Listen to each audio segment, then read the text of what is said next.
ಶ್ರೋತೃಗಳೇ ನಮಸ್ಕಾರ. ಬೇತಾಳದ ಕಥೆಗಳು ಮಾಲಿಕೆಯಲ್ಲಿ ಇಂದಿನ ಕತೆ ಸತ್ಯದ ಬೆಲೆ. ಯಥಾ ಪ್ರಕಾರ ರಾಜ ವಿಕ್ರಮಾದಿತ್ಯ ಬೇತಾಳವನ್ನ ಹೆಗಲ ಮೇಲೆ ಹೊತ್ತು ಸಾಕ್ತಾ ಇದ್ದಾಗ ಬೇತಾಳ ಮತ್ತೊಂದು ಕಥೆಯನ್ನ ಹೇಳೋಕೆ ಪ್ರಾರಂಭ ಮಾಡಿತು. ಒಂದು ಪ್ರಾಚೀನ ರಾಜ್ಯದಲ್ಲಿ ರಾಜನಿಗೆ ಅತಿ ವಿಶ್ವಾಸಪಾತ್ರನಾದ ಮಂತ್ರಿ ಒಬ್ಬ ಇದ್ದ. ಅವನು ನ್ಯಾಯನಿಷ್ಠ, ಅಚಲ ಧರ್ಮ ಬುದ್ಧಿಯುಳ್ಳವನು. ಅವನ ತೀರ್ಪುಗಳ ಬಗ್ಗೆ ಜನರಲ್ಲಿ ಅಪಾರ ನಂಬಿಕೆ ಇತ್ತು. ಆ ಮಂತ್ರಿಗೆ ಒಬ್ಬನೇ ಮಗ. ಅವನು ಮಂತ್ರಿಯ ಪ್ರಾಣಕ್ಕಿಂತಲೂ ಪ್ರಿಯ. ಬಾಲ್ಯದಿಂದಲೇ ಅವನನ್ನ ಪ್ರೀತಿ, ಕಾಳಜಿ, ಸಂಸ್ಕಾರಗಳಿಂದ ಬೆಳೆಸಿದ್ದ. ಆದರೆ ಯುವಕನ ಸ್ವಭಾವ ನಿಧಾನವಾಗಿ ಬದಲಾಗತೊಡಗಿತು. ಅವನು ದುರಾಸೆ ಮತ್ತು ಅಹಂಕಾರದ ದಾರಿಯಲ್ಲಿ ನಡೆಯತೊಡಗದ. ಒಂದು ರಾತ್ರಿ ನಗರದಲ್ಲಿ ಭೀಕರ ಹತ್ಯೆ ನಡೆದಿದೆ. ತನಿಖೆ ತೀವ್ರವಾಗಿ ನಡೆಸಲಾಯಿತು. ಸಾಕ್ಷಿಗಳು, ಗುರುತುಗಳು, ಸಾಕ್ಷ್ಯಾಧಾರಗಳು ಎಲ್ಲವೂ ಒಂದೇ ದಿಕ್ಕನ್ನ ತೋರಿಸಿದವು. ಅಪರಾಧಿ ಯಾರು ಅಂದ್ರೆ ಆ ಮಂತ್ರಿಯ ಮಗನೇ.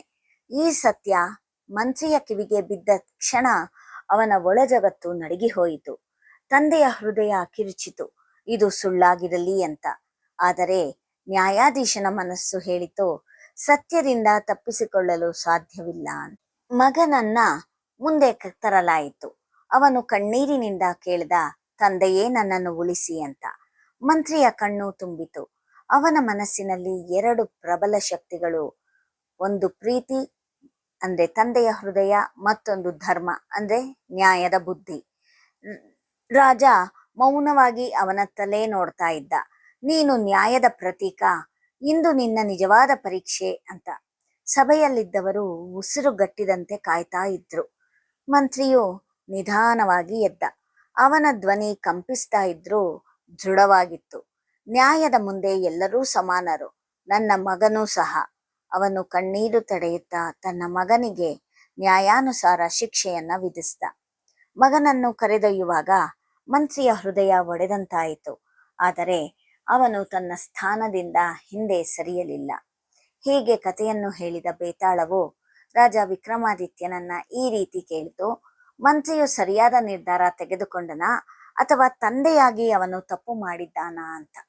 ಆಗ ವಿಕ್ರಮಾದಿತ್ಯ ರಾಜ ಹೀಗೆ ಉತ್ತರಿಸಿದ, ನಿಜವಾದ ಧರ್ಮವು ವೈಯಕ್ತಿಕ ಪ್ರೀತಿಯನ್ನ ಮೀರಿ ನಿಲ್ಲಬೇಕು. ನ್ಯಾಯವು ಪಕ್ಷಪಾತವಿಲ್ಲದೆ ಇರಬೇಕು.